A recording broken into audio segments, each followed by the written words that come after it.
Bienvenidos a todos al Centro Cultural Inca Garcilaso del Ministerio de Relaciones Exteriores. Yo soy Elizabeth González, ministra de Servicio Diplomático y directora de Política Cultural de la Cancillería. En nombre del Ministerio del Centro Cultural les doy la más cordial bienvenida. Para nosotros es un placer y un honor poder contar el día de hoy con la presentación del libro de la doctora Patricia Prats Cajias. La presentación es sobre el libro Mujer, Poder y Riqueza, la tumba de Medina Wari del Castillo de Guarmey, editado por Ediciones Hipocampo. Para nosotros es un placer tenerlo aquí, además acompañado de un distinguido panel. La doctora Patricia Prats Cajias cuenta con varios años trabajando en la costa del Perú, en los valles de Culebras y Guarmey, donde ha realizado importantes aportes al estudio de las culturas de la zona, especialmente del horizonte medio e intermedio tardío. Es además docente de la Universidad de Varsovia y junto con su esposo Milos Diaz forma parte del destacado grupo de arqueólogos polacos que en el marco de diversas actividades de cooperación e intercambio cultural han trabajado en nuestro país, estudiando nuestras culturas y realizando importantes descubrimientos. Al respecto, el hallazgo de ese gobernante en el sitio de Guarmey nos brinda nuevas luces sobre el rol de las mujeres en las élites en épocas prehispánicas, además de brindarnos un mejor acercamiento a la presencia de la sociedad Wari en la costa central del Perú. Este libro nos aproxima a este personaje y a su estudio a cargo de especialistas de diferentes materias involucradas. Estamos seguros del éxito que tendrá a nivel académico y esperamos que la colaboración en materia de investigación arqueológica entre el Perú y Polonia siga un camino tan positivo como hasta ahora.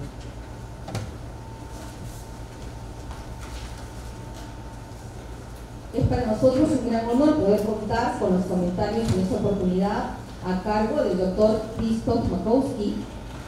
Es doctor en Ciencias Históricas y magíster en Arqueología de la Universidad de Varsovia y uno de los principales y más importantes y queridos profesores de la Pontificia Universidad Católica del Perú. Es director del Departamento de Humanidades desde el año 2000 hasta el 2005 y decano de la Facultad de Letras y Ciencias Humanas del 2006 al 2011. Es autor de diversos libros y artículos sobre iconografía, costumbres funerarias, urbanismo y religión en los Andes prehispánicos, así como la iconografía y la arquitectura romana oriental.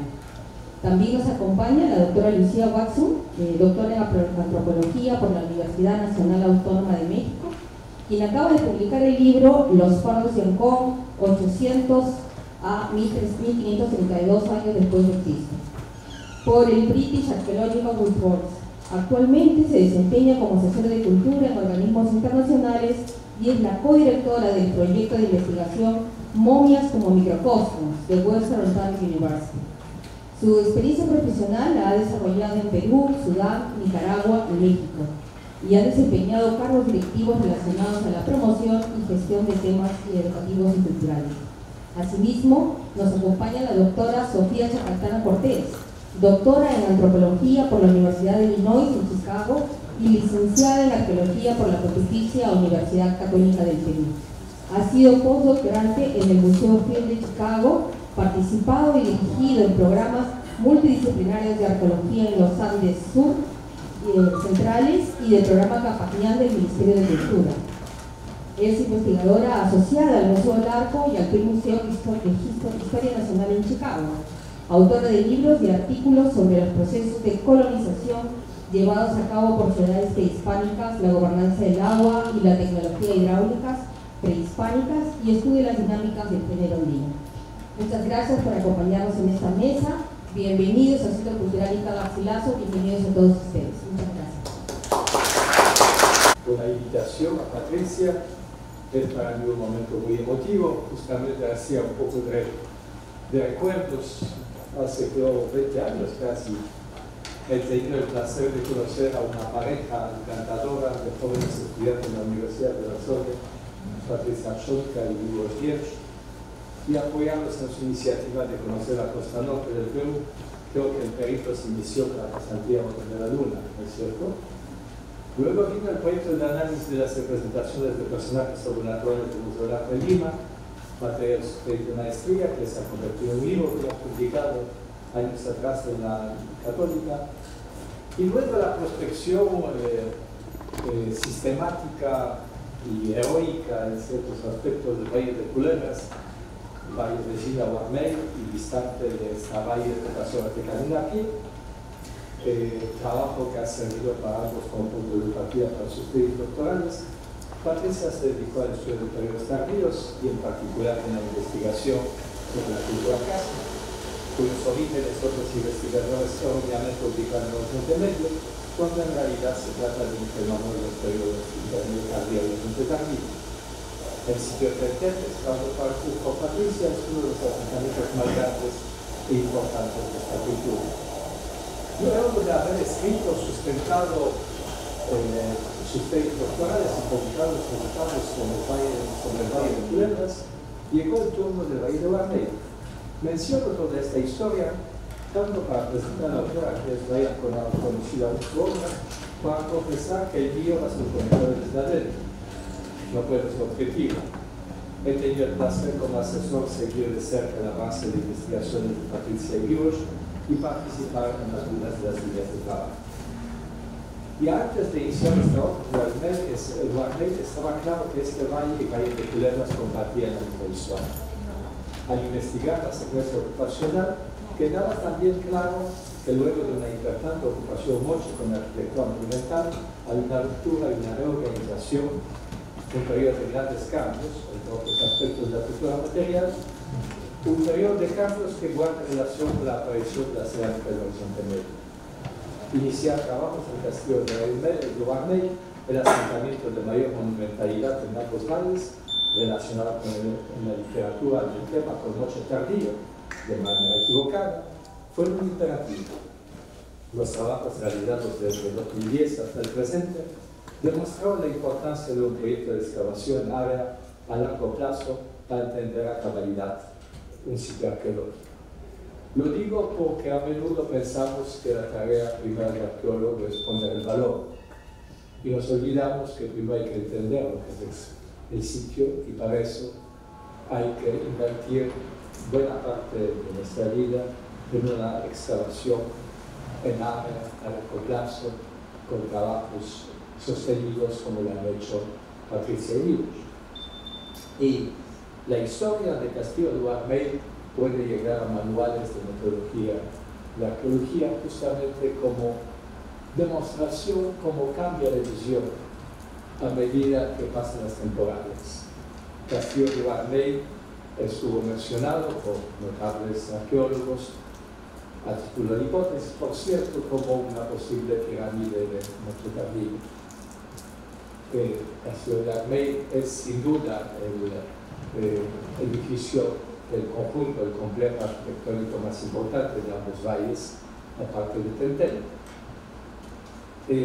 Pero resultó que no es un sitio mucho tardío y tampoco es una pirámide. A medida que avanzaron las investigaciones, nos hemos tocado con una sorpresa de encontrar trabajos a gran escala de aplanamiento del Farallón,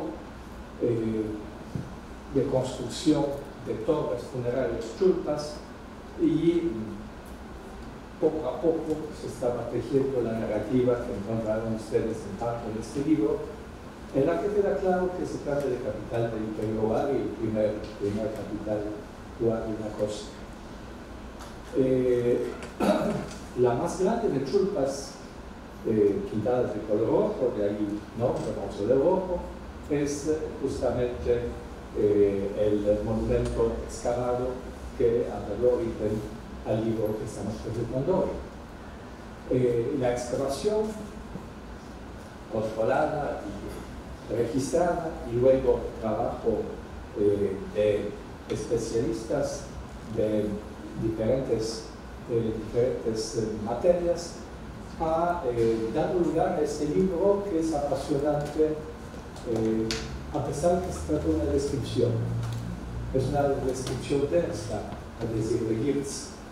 Es una descripción que correlaciona laboriosamente hallazgo con el individuo, y si bien es una descripción, aparece frente a nuestros ojos todo el proceso de sepultura, podemos abordar de manera crítica y bien informada los problemas tan delicados como el tema de la posición de la mujer en el producto hispánico, el tema de jerarquías, el tema de cómo se expresa la jerarquía y qué constituye verdadera riqueza, porque no es el capital.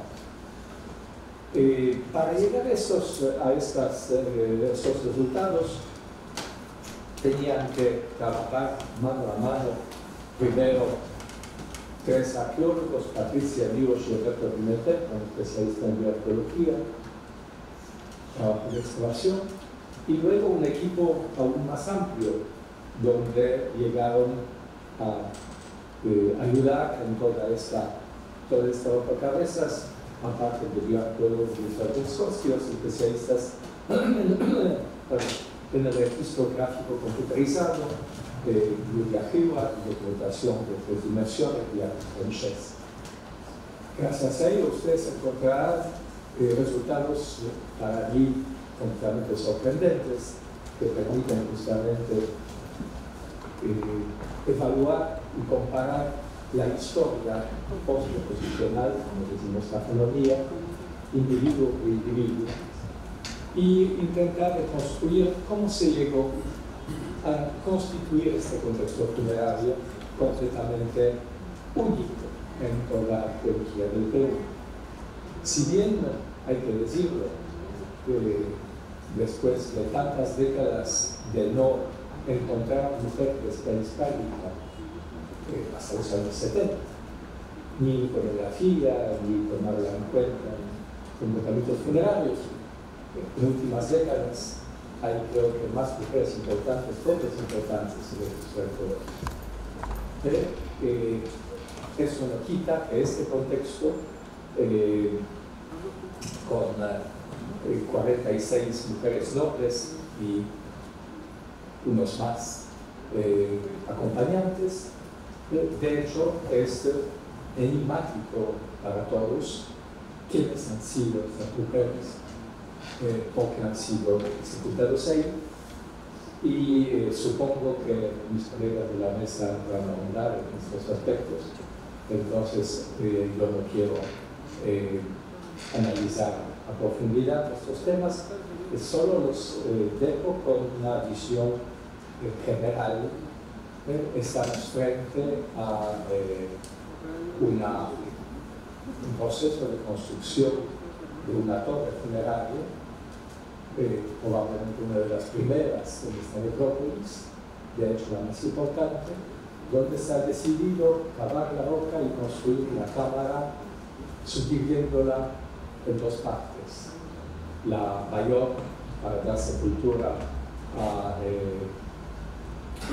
mayor número de mujeres, más de 40, una en 6 agrupaciones, y la segunda, 3 mujeres han sido tratadas de manera muy especial, cada una sepultada en una cámara, subcámara, construida dentro de este espacio.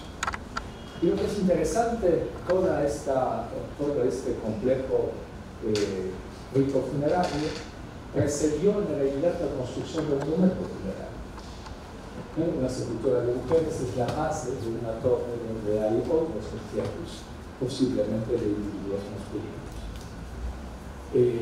Este no es el único contexto, hay otros contextos nuestros también, solo hay mujeres de diferente rango jerárquico, y en este grupo tan grande, que es misterioso por el mismo hecho, cuáles han sido las condiciones de la muerte. Se llega a concluir que el proceso de la sepultura podría ser de un mes, porque se ha recibido un poco más. Cómo se ha hecho que todas ellas han muerto justamente de manera tan oportuna para poder construir encima un edificio para otros individuos de importancia. Arqueólogo como Patricia y sus colaboradores puede hablar, contestar esta pregunta con hechos, donde deja este hecho no dejan de ser sorprendente, misterioso y nos anima a conocer, leer más. Y bueno, termino que al leer este libro se sorprenderán ustedes seguramente de encontrar como elemento principal de actores funerarios, de mujeres nobles, porque eran ovejeras, cajas, costureros. En esos modelos que sacamos de la escuela, donde se maneja como comparación a sociedades esclavistas o feudales, sociedades de clases, sociedades en las cuales todos los valores se desprenden de la cara, de la propiedad privada, pensamos que si alguien produce textiles debe pertenecer a estratos inferiores. Y entonces muy a menudo mis estudiantes se olvidan que la historia de la humanidad está llena de reinas, princesas que tejen fino, y tejer es parte del ethos de una mujer en dicho género. Entonces no nos debería sorprender, y ahí Patricia está entablando un diálogo entre arqueología, etnografía, etnología y antropología, demostrando que si queremos realmente entender posición interpretada, no deberíamos ir hacia interpretaciones fáciles y otorgarle función de gobierno necesariamente, porque los poderes de hombres y mujeres pueden expresarse a través de diferentes canales. Espero que mis colegas de la mesa abordarán en más detalle estos apasionantes temas y nos dirán qué piensan, quiénes han sido esposas de los hombres que estaban sepultados en la vida, representan a las mujeres, las más importantes personas que dominan esta parte de la costa, han sido ágiles. Bueno, pero justamente sí el proyecto a largo plazo, gracias a apoyo de muchas instituciones polacas y peruanas, como la Asociación Antamina, ha sido posible transformar lo que parecía ser una mocha en el centro de poder del Imperio. Y así, en el laboratorio y en el campo, se refiere esta historia. Les invito a leer el libro y agradezco por este placer de poder comentar.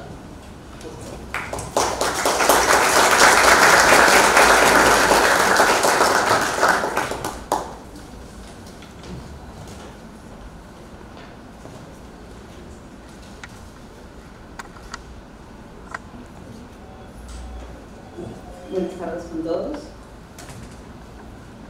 Creo que nos escuchan mejor. Bueno, quisiera iniciar diciendo que para mí es un honor comentar el libro Mujer, Poder y Riqueza, la tumba de élite femenina Wari del Castillo de Guarmey, de la doctora Patricia Prat Cajios.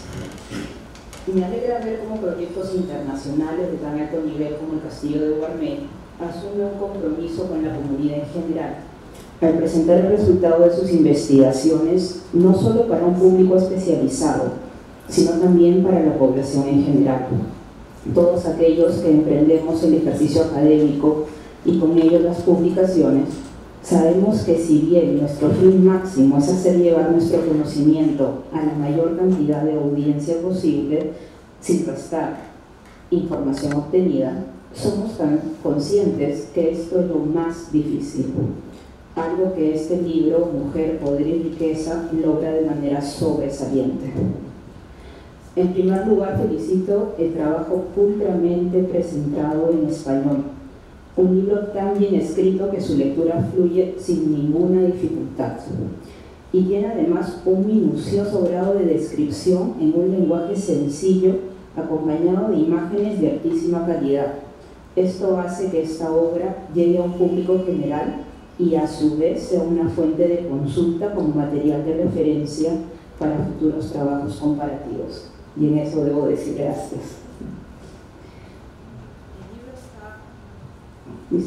El libro está estructurado en 5 capítulos. El primero de ellos habla sobre la élite femenina en el mundo prehispánico andino. En él se tiene una muy buena síntesis sobre los trabajos etnohistóricos y hallazgos arqueológicos que han abordado el tema de la mujer en los Andes. Este capítulo nos evidencia a su vez el gran vacío de conocimiento sobre este tema para el mundo prehispánico.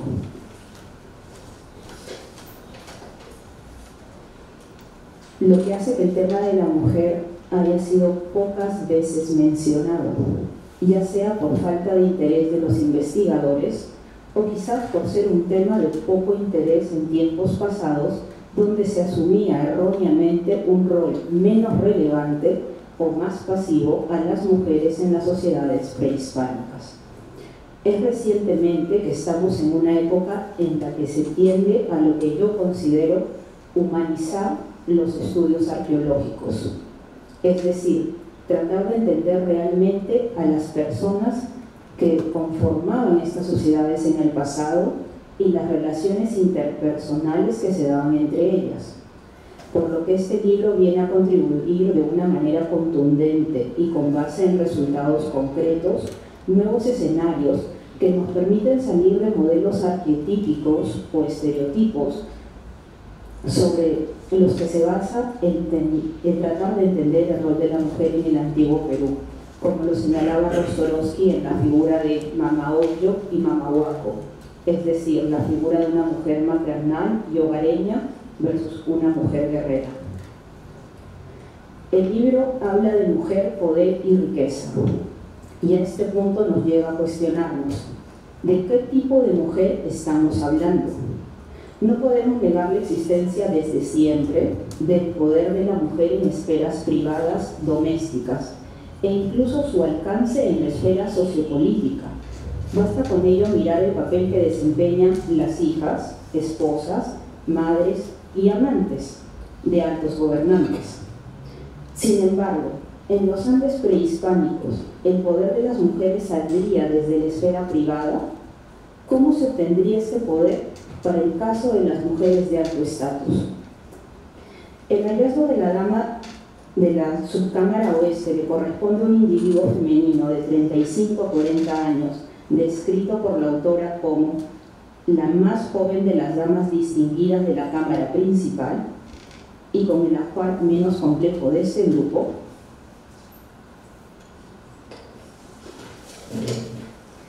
podría sugerir que el estatus no necesariamente se estaría dando bajo la figura de un estatus heredado, toda vez, como la misma autora señala, son las mujeres mayores las que reflejan ajuares más elaborados y finos, por lo que cabría preguntarnos si lo que vemos en el ritual funerario responde a la materialización de un estatus adquirido y o si es reflejo de las relaciones sociales construidas a lo largo del tiempo que se materializa en la muerte.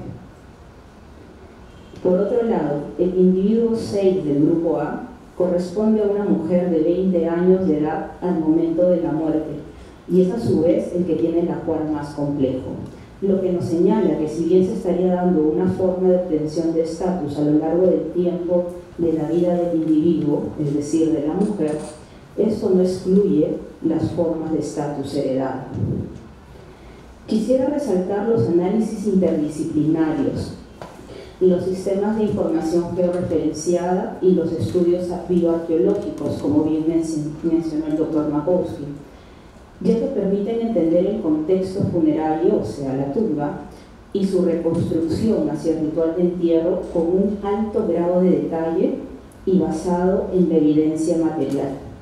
Esta obra, a mi gusto, es uno de los pocos buenos ejemplos para los Andes de cómo los resultados de los análisis óseos son integrados de forma óptima en el marco de un proyecto arqueológico, lo que permite realizar una lectura más compleja de los individuos enterrados y no limitarse simplemente a decir el sexo biológico o la edad del muerto.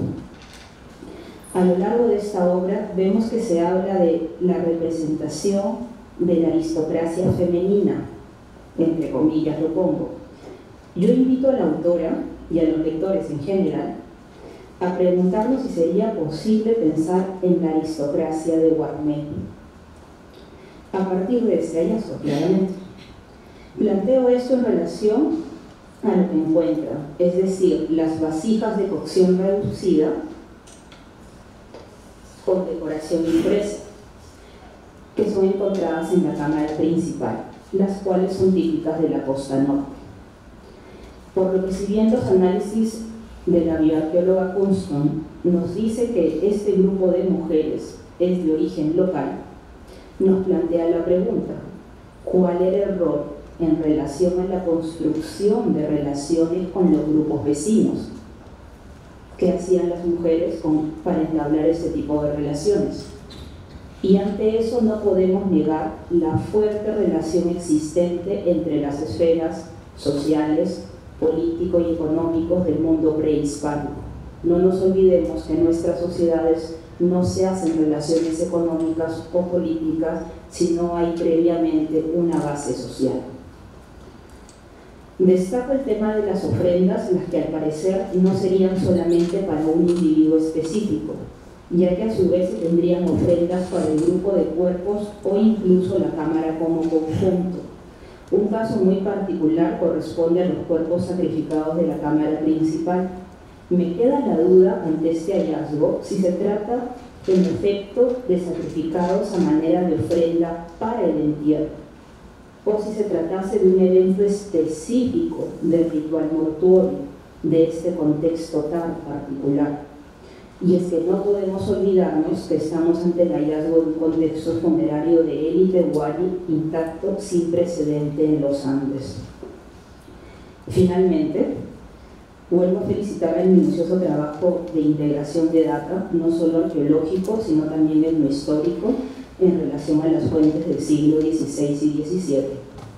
Y si bien se trae a mención la referencia de Murrúa, abro comillas, número de ñustas o princesas agrupadas en torno a la reina inca, cierro comillas, y su posible relación con el número de mujeres presentes en la tumba. Invito a hacer una lectura que replantee y desafíe lo descrito por fuentes etnohistóricas con base en la rica evidencia material que posee esta investigación y en el marco de una cosmovisión andina. Muchas gracias.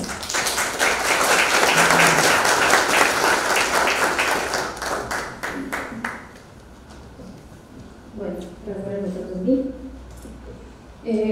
muy buenas tardes. Quisiera agradecer primero a Patricia por la invitación, también a la ministra Elizabeth González, directora de Política Cultural de la Cancillería, así como a los que me acompañan, en esta mesa y a los que están en la audiencia. Este libro presenta un contexto único en la historia de la arqueología andina, excavado en el año 2002 por un grupo de arqueólogos polacos y peruanos liderados por la doctora Patricia Castellanos. La riqueza de información que ofrece puede ser leída y enfrentada de manera distinta, como han comentado los anteriores comentadores. Por ejemplo, una mirada de la arqueología con diversos intereses, como el estudio del imperialismo andino, la historia del arte contemporáneo y prehispánico por lo asombroso de la estética de los objetos recuperados, los análisis arqueométricos que permiten la identificación de los elementos utilizados en la elaboración de los objetos, como por ejemplo los metales, y la identificación de la proveniencia de los objetos de obsidiana, o desde una mirada de la bioantropología y paleogenética, a través de los cuales accedemos a determinar el parentesco biológico, la construcción de alianzas matrimoniales, patrones migratorios y consumo de alimentos, entre muchos otros. De hecho, análisis que acertadamente la investigadora ha realizado para este contexto. Lo que es evidente, luego de este contexto, es que las interpretaciones arqueológicas del imperio wari y probablemente de los imperios andinos, que no son muchos, los incas y el Tiahuanaco, ya no pueden escapar enfrentar a las muchas veces evadida pregunta: ¿qué significa el poder asociado a las mujeres en distintos contextos de gobierno y patrones culturales como los que caracterizaron las múltiples sociedades del pasado andino? ¿Cuáles fueron las relaciones entabladas por las distintas identidades intersectadas por clase, estatus, etnia, edad y género, con los poderes de los imperios, tanto en su centro de poder como en las provincias? Incluso, como la autora plantea, ¿cómo habría sido el poder para sociedades con varios estatus de nobleza como los mochica, que tuvieron a la famosa dama de Cabo? Estas últimas preguntas han sido enfrentadas inicialmente por María Rostoroski para las mujeres del Imperio Inca, así como por otras investigadoras, pero ahora, gracias a esta investigación, la enfrentamos para un imperio de más de 1000 años de antigüedad. Basado en su reflexión sobre este contexto de manera coherente y empleando una multiplicidad de datos, la autora responde los siguientes cuestionamientos. ¿Por qué hubieron tantas mujeres en una sola cámara funeraria? ¿Cuánto tiempo duró el ritual funerario? ¿Quiénes eran las mujeres sepultadas y qué papel cultural y político desempeñaron dentro de la sociedad wari? Todas preguntas que contesta en este libro. El Imperio Wari fue el primer imperio andino y el de mayor duración en la historia de nuestro territorio, dejándonos evidencia sobre sus capacidades políticas, económicas e ideológicas. El imperialismo wari, caracterizado por ser cosmopolita, ya que esta colectividad ayacuchana interactuó con múltiples sociedades de la sierra, de la costa y de la ceja de selva, entablando diversidad de lazos políticos, económicos y sociales. Se caracterizó por ser heterogénea en su forma de gobierno y se articuló de manera distinta con las élites locales. Estas alianzas realizadas con sociedades costeras complejas y una élite local con proyección política e interés de extender sus lazos de poder e interacciones a niveles regionales, a través, por ejemplo, de alianzas matrimoniales, fue lo que sugiere la autora habría ocurrido con la élite de Guarmey, entablar lazos de parentesco con algún mayo, ya sea de la capital o de las altas esferas del gobierno. Este hallazgo de mausoleo rojo del Valle de Guarmey y los individuos y objetos con y sin poder que se encontraron dentro de este mausoleo se contextualizan dentro de esta dinámica local, regional y global de los Andes durante esta época. Es un contexto de un total de 74 individuos ubicados en una estructura denominada como mausoleo rojo, por la pintura que tenía en alguna de sus paredes. Compuesta por una antecámara, relicarios y un gran edificio dedicado al culto de los ancestros, en este caso ancestras. Este contexto impresionante, para suerte de nosotros, sobrevivió a la depredación de las actividades de vandalismo y fue excavado por Patricia Rascalleres, quien junto con su equipo ha podido realizar análisis multidisciplinarios que nos permiten conocer varios aspectos de la vida de estas mujeres. A pesar que es un contexto realizado por individuos de élite, es importante no dejar de mencionar a los individuos que fueron sacrificados y que nos hablan de la experiencia de vida de las clases sociales más bajas de Guarmey. Intencionalmente la arqueóloga no olvida de darnos datos relevantes respecto a su salud, calidad de vida, posibles motivos de muerte que van a ser radicalmente distintas a las condiciones de las mujeres de élite. Luego tenemos a más de 40 individuos de sexo femenino de varias edades que van desde los 60 años como la dama principal de la Cámara Central, 35 a 40 años para la dama de la subcámara oeste y de 50 años para la dama de la subcámara este, acompañada de una joven de 13 a 15 años, que constituye una contraposición etaria mujer joven, mujer anciana o mayor, que va a ser una presencia recurrente en el mausoleo que nos dé indicios de la construcción de las identidades relacionales o de lo que ha sido denominado por la antropología como alteridad. Ellas constituyen los individuos con mayores asociaciones y suntuosidad de objetos y que por la misma organización del mausoleo, las primeras que habrían sido enterradas. Los otros individuos que están en el mausoleo más grande y corresponden a mujeres también entre 60 y mujeres púberes no menores de 10 años. Las causas de la muerte de estas mujeres no se ha determinado aún, pero se indica que pertenecían a la nobleza femenina, mujeres de segunda generación de migrantes, de comunidades serranas que, como advierte la autora, habría constituido linaje de estatus elevado a través de lazos de parentesco con la élite local. Estas mujeres acompañadas con materialidades, objetos importantes que fueron enterrados junto con ellas y que, lejos de ser objetos inertes, fueron cosas con agencia, dinámicas en la construcción de las identidades que reflejan su asociación de estas mujeres al imperio, a su linaje, a su estatus o etnia, pero también a sus identidades más íntimas, como las que expresan acceso a conocimientos femeninos especializados como los patrones textiles, los colores de hilos encontrados, o los pirulos o ruecos utilizados para hacer hilos de finísima calidad, manufacturados por pirulos de oro, plata, bronce, concha o de otros materiales. También hay cosas que nos hablan de la edad social y cronológica de estas mujeres. La primera, la edad social, marcado por el tamaño del orificio de las orejas, como se puede apreciar para la dama principal, utilizados para las finísimas orejeras de oro, plata y hueso que se encuentran en este mausoleo, así como la edad cronológica marcada por el evidente contraste relacional entre mujeres jóvenes y mujeres adultas o ancianas. De esta manera lo representó, por ejemplo, Guamán Pomá de Ayala para describir las calles o edades de niñas y niños, pasando por mujeres y hombres adultos, hasta momentos de más edad, cuando se sugiere las personas perdían características de su género y los cuerpos, mientras sus cuerpos se iban secando. Para el caso Wari, la evidencia arqueológica no nos demuestra ese tema de pérdida de género, como ha sugerido, por ejemplo, Mary Frame y Rommel Ángeles para los fardos funerarios del sitio Wadi de Huacamalena en Asia, ya que las momias tenían identidades de género. Lo que sí se observa para esos contextos es la primacía de las identidades etarias y la clase social para los individuos de élite.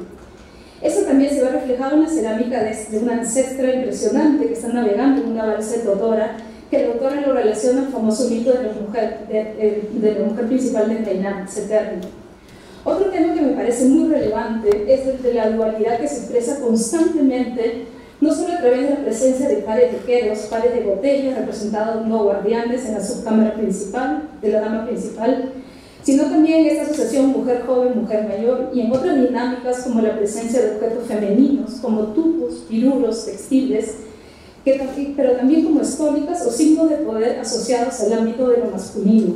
La dualidad, así como lo expresan muchos investigadores como Caronitino, el filósofo Zenón de Paz, es el encuentro de los opuestos, un encuentro violento pero generador de vida, y está reflejado en varias categorías como húmedo versus seco, mayor versus mujer menor, masculino versus femenino, día versus noche, cocido versus crudo, entre muchos otros.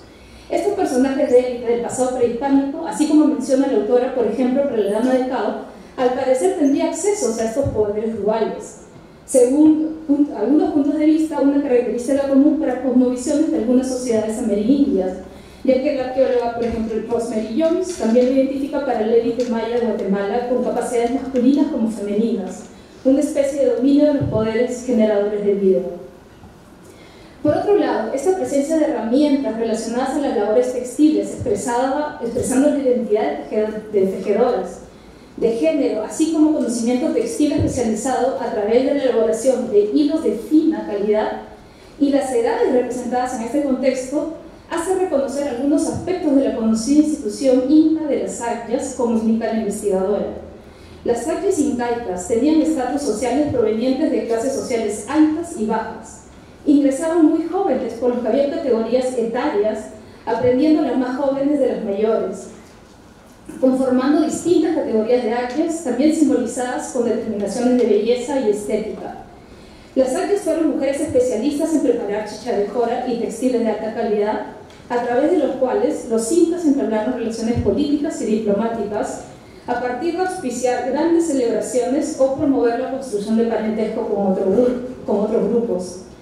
Evidentemente, una institución femenina que fue trascendental para la construcción del imperio y que aún se sigue estudiando y seguimos aprendiendo mucho.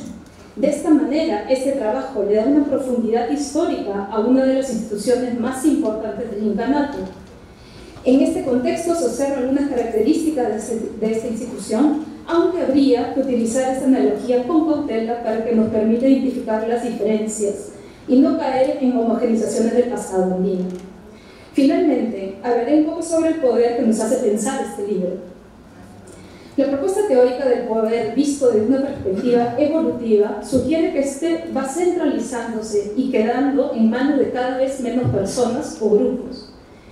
Esta visión, en su construcción además, asume que el poder es masculino y que para su edificación hay que controlar el ámbito de lo femenino, entre los que están incluidos, por ejemplo, el cuerpo y la reproducción, el trabajo y la sexualidad.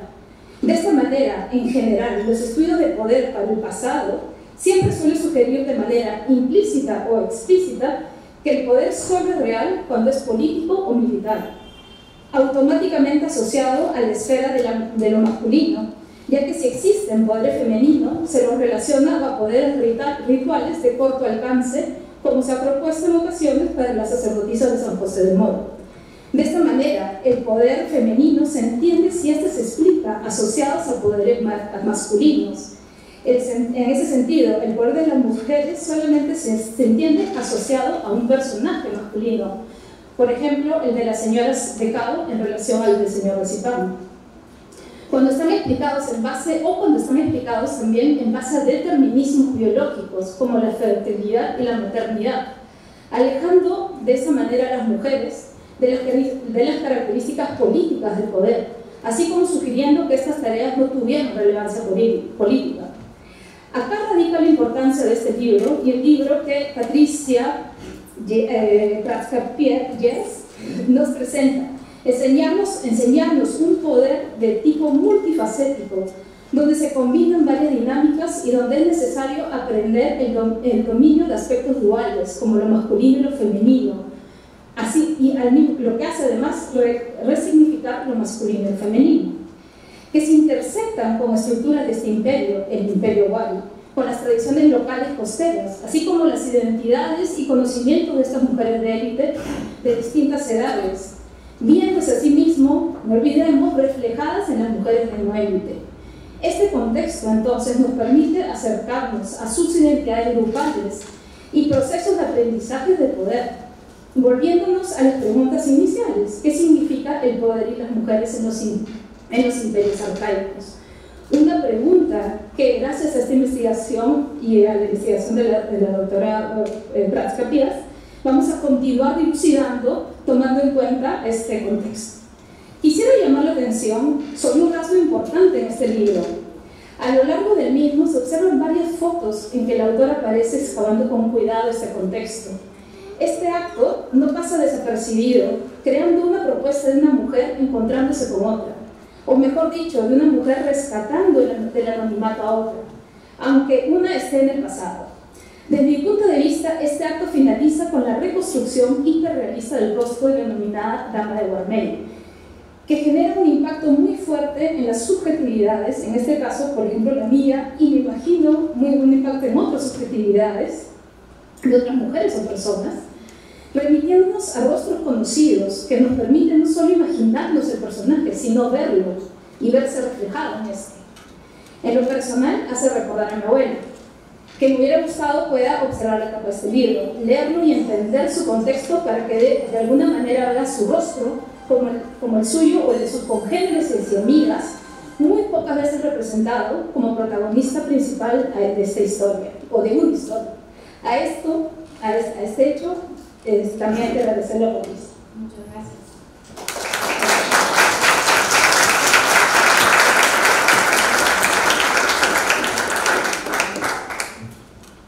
Muchas gracias. Muchas gracias. Después de tantos comentarios y excelentes aportaciones, no me queda más que invitar a todos ustedes a la lectura del libro. Por mi parte quería solamente añadir brevemente algunas reflexiones. Cuando empecé en 2010 mi aventura arqueológica en el castillo de Guarmey, en uno de los sitios más devastados del litoral peruano por la actividad de los saqueadores de los vestigios precolombinos, de ninguna manera pensaba que este lugar todavía puede ocultar grandes vestigios precolombinos intactos, y menos que me quedaría en este lugar por mucho tiempo. Incluso cuando en septiembre de 2012, regresando de un corto viaje con mi esposo y director del viaje, del proyecto Mi Voyage, no quisimos creer las noticias de nuestros compañeros de campo sobre posibles huellas de un contexto importante, el que unas semanas después salió a la luz y se hizo realidad. El hallazgo de la primera cámara funeraria intacta del gran mausoleo imperial de la nobleza femenina del Imperio Wari fue una gran sorpresa y también un privilegio enorme poder participar de uno de los descubrimientos arqueológicos más importantes de las últimas décadas. Por supuesto, este trabajo no hubiera sido posible sin apoyo de diversas personas e instituciones durante varios años de investigaciones. En primer lugar, quiero agradecer al Centro Nacional de la Ciencia de Polonia, gracias a cuyo aporte económico mediante la beca pude realizar tanto mis investigaciones sobre los materiales arqueológicos hallados en el castillo de Barmey, así como realizar las investigaciones en los principales archivos coloniales del Perú y en el Archivo General de India de España. Mi gratitud también es también para la Universidad de Varsovia, en especial la Facultad de Artes Liberales, gracias a cuyo aporte constante pude realizar varios estudios relacionados al hallazgo de la tumba femenina del castillo de Barmey. Agradezco especialmente a la compañía minera Antamina, socia estratégica del PIAC, que desde el 2014 respalda económicamente y sustancialmente las investigaciones y proyectos editoriales, incluyendo la publicación del presente libro. Hoy día, debidamente representados por Martín Calderón, Jorge Abadi y Tamiko Hasegawa y otros acompañantes, Irene Rodríguez, Giovanna Ángulo y Patricia Fuentes. A la Asociación Polaco-Peruana de Estudios Andinos, a la Sociedad Polaca de Estudios Latinoamericanos y a la Embajada de la República de Polonia en Lima, les agradezco por el valioso soporte brindado en la realización de varias de mis iniciativas científicas en el Perú. Un agradecimiento especial quisiera dar a dos instituciones de la capital del Perú: al Museo de Arte de Lima por el respaldo y apoyo al proyecto de restauración y conservación de los asombrosos bienes hallados en la primera etapa después del descubrimiento de la tumba de las aristócratas Huay del castillo de Barmey, al Museo Nacional de Arqueología, Antropología e Historia del Perú por el apoyo durante la realización del proyecto de restauración y por la primera exposición europea de los hallazgos del castillo de Barmey en el Museo Nacional de Etnografía de Varsovia, Polonia. Expreso también mi singular agradecimiento a las autoridades de las instituciones gubernamentales y municipales de la provincia de Barmey y también al cordial pueblo de esta provincia por su constante apoyo en las temporadas de investigaciones, por tratarme con confianza y hacerme sentir parte de la comunidad barmeyana. Obviamente, mis investigaciones sobre las mujeres de alta nobleza Huay del castillo de Barmey no hubieran sido posibles sin la participación y compromiso de varias personas involucradas directamente en este trabajo. Agradezco de manera especial a Krzysztof Makowski, entrañable amigo, asesor científico de varios proyectos arqueológicos y etnográficos en el Perú, en los cuales tuve la suerte de participar. A Roberto Pimentel Nita, codirector peruano del PIAC y compañero de diferentes exploraciones científicas en la provincia de Barmey, ejecutadas desde hace ya más de 13 años.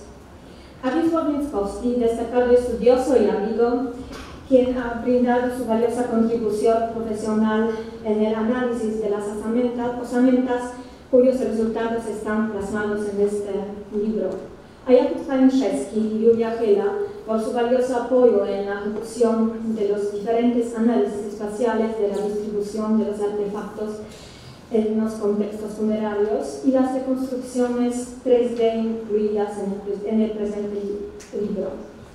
También agradezco al arqueólogo y restaurador Oscar Nilsson, quien tuvo a cargo la reconstrucción hiperrealista del rostro de la dama principal sepultada en la tumba del castillo de Barmey, cuyo rostro se puede ver en la carátula del libro. Y a varios colegas y estudiantes de doctorado de mi universidad, especialmente a Gregor Kalimovich por brindarme su apoyo durante mis estudios de los archivos coloniales y documentos etnohistóricos del Perú.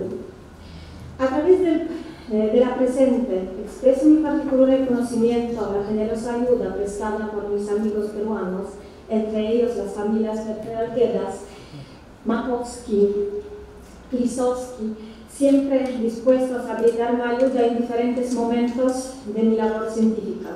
Mención especial merece también mi familia más cercana, especialmente mi compañero y esposo Miłosz, por su constante apoyo y por alentarme en cada una etapa de mis estudios y preparación del presente libro, sin cuyo soporte no podría haberse realizado. Y por supuesto a mi pequeña hija Lidia por su complicidad, increíble paciencia y sonrisa que puede superar todos los obstáculos. Finalmente expreso mi singular agradecimiento al Centro Cultural Inca Garcilaso del Ministerio de Relaciones Exteriores del Perú, en especial al embajador Rómulo Acurio, director general para Asuntos Culturales, y la ministra Isabel González, directora de Política Cultural, y otros representantes de la Cancillería, en especial a Claudia Bastante, por la generosa organización de la presentación del libro. Muchas gracias a todos.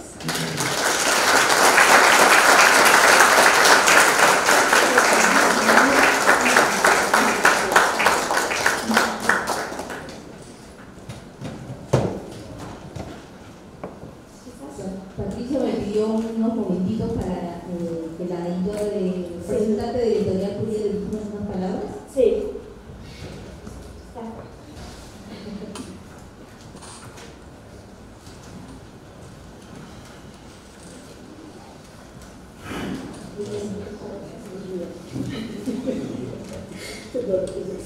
Buenas tardes. Es un honor para mí, en representación de nuestra casa editorial, Ediciones del Hipocampo, estar aquí con ustedes presentando el libro de la doctora Patricia Caballeros. Creo que me consigue mejor.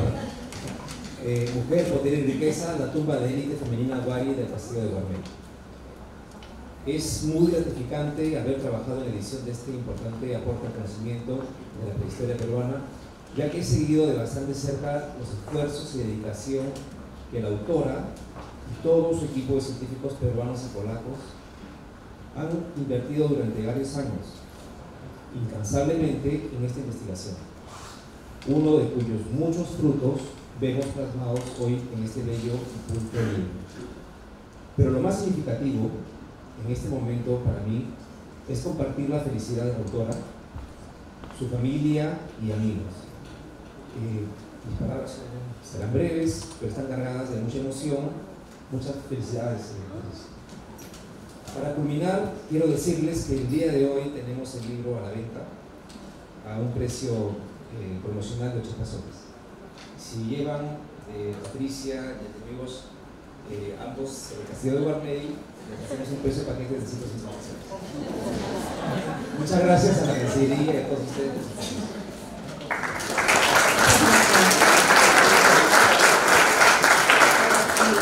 El Centro Cultural Inca Garcilaso, el Ministerio de Relaciones Exteriores, le doy gracias por su presencia y saludo especialmente la presencia de la embajadora de Polonia en el Perú. Muchas gracias por acompañarnos el día de hoy. Esta es una muestra más de la fortaleza de la relación bilateral entre ambos países y la fortaleza de la cooperación entre el Perú y Polonia. Muchas gracias a todos por acompañarnos. Buenos días.